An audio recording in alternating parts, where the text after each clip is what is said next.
5월 10일 오늘 만나 성경 말씀은 민수기 26장 1절에서 4절 51절 말씀입니다. 연병이 지나간 뒤에 주님께서 모세와 아론의 아들 제사장 엘르아살에게 말씀하셨다.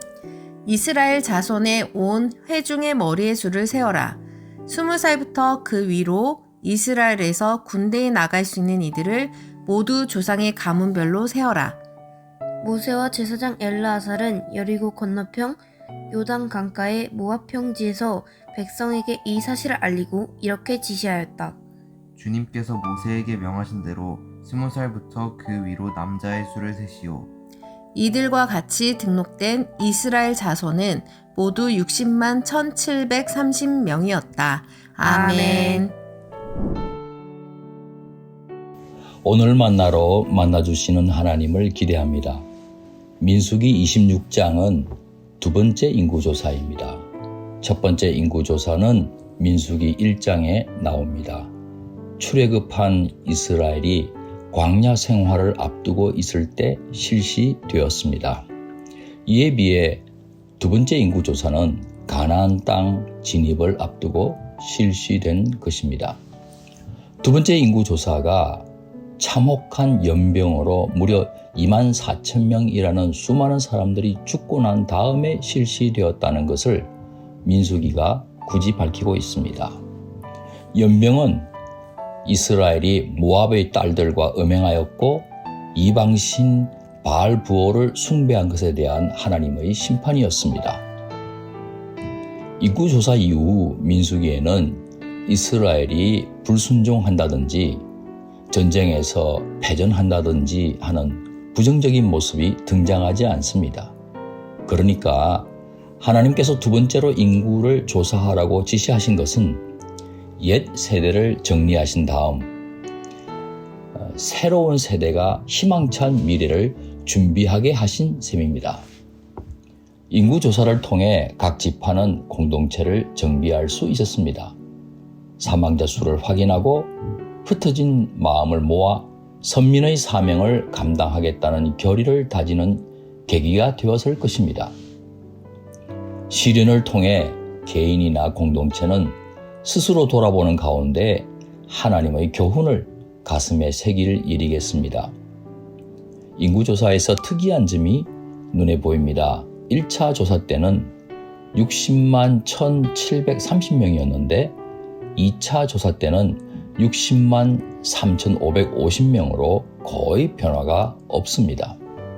이스라엘이 죽음의 땅 광야를 지나오면서 불순종과 원망을 반복했지만 그래도 하나님께서는 당신의 선민을 보존해 주셨다는 뜻 아니겠습니까?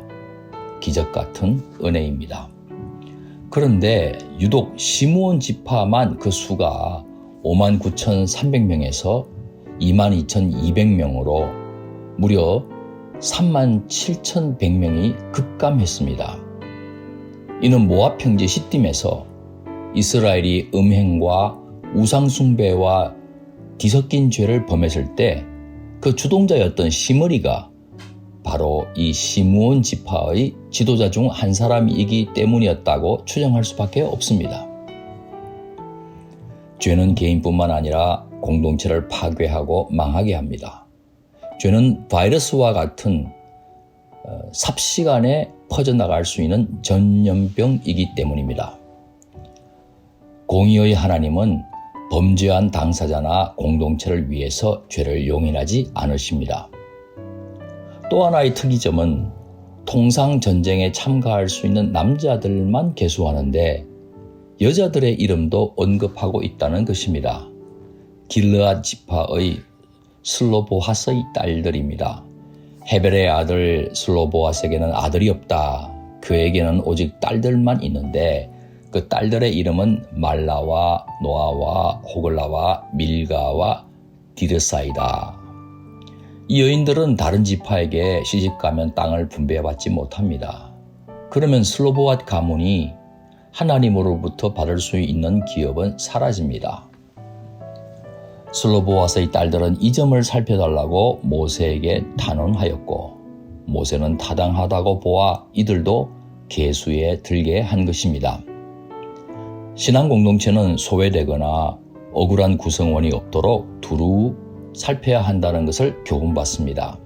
약자 보호는 성경 전체에 흐르고 있는 하나님의 마음이요 뜻입니다. 교회는 이미 영광에 도달한 것처럼 안주할 수 없습니다.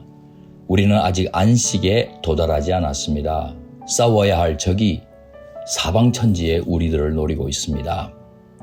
우리는 하나님의 뜻을 살기 위해 이 땅에서 몸부림치는 높은 뜻 사람 아닙니까? 땅에서 하늘을 사는 사람 말입니다. 높은 뜻 교회도 하나님 뜻을 분별해내고 그 뜻에 순종하기 위해 이 세대와 타협하지 않고 전투하는 교회입니다. 믿음의 선한 싸움을 위해 늘 자신을 돌아보고 정비해야 하겠습니다. 죄는 멀리하되 온 공동체가 서로를 격려하며 함께 물리쳐 가길 바랍니다. 기도하시겠습니다. 진리와 공의의 하나님, 하나님의 뜻이 우리들의 삶을 통해 드러나도록 우리 자신을 철저하게 점검할 뿐만 아니라 어려운 지체와 이웃을 두루 보살피며 살아가게 하옵소서. 예수님 귀하신 이름으로 기도합니다. 아멘. 이제 두 가지 제목으로 함께 기도하겠습니다. 첫째, 오늘의 말씀을 따라 기도하겠습니다. 늘 깨어있는 가운데 아닌 것에 대해서는 타협하지 않고 아니라고 물리쳐내게 하옵시고, 사회적인 약자들에 대해서는 깊이 배려할 줄 아는 높은 듯 사람 되게 하옵소서. 둘째, 다음 세대를 위해 기도하겠습니다. 우리들의 자녀들이 하나님의 뜻에 순종하며 하나님과 함께 새 시대를 열어가게 도와주옵소서. 이 제목으로 기도하신 후에 개인 기도 하시겠습니다.